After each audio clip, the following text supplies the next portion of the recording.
Hey everyone, welcome back. If you're a Minecraft fan itching to jump into the latest adventures in 2025, you're in the right spot. Today, we're diving into a super straightforward guide on how to sign into Minecraft. Whether you're a newbie or just need a quick refresh, this will get you logged in and building in no time. Let's get started. First things first, make sure you have the Minecraft launcher installed on your device. In 2025, Mojang has updated the launcher for better security and smoother performance, so head over to the official Minecraft website or your app store to download the latest version if you haven't already. Once that's done, open the launcher. It should look fresh with some new UI elements.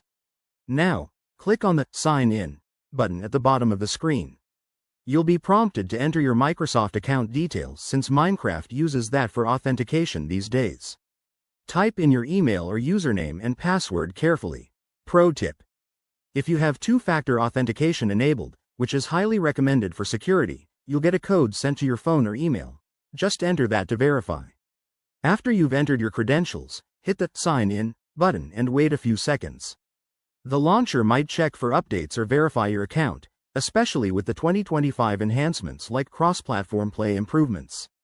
If everything goes smoothly, you'll be taken to your Minecraft profile page where you can select your game version and start playing. But what if you run into issues? Don't worry. Common problems like forgotten passwords can be fixed by clicking the Forgot Password link, which will guide you through recovery. Also, ensure your internet connection is stable, as signing in requires online verification. And there you have it. You're now signed into Minecraft and ready to craft, explore, and survive. If this helped, give this video a thumbs up and subscribe for more gaming tips. Thanks for watching, and I'll see you in the next one.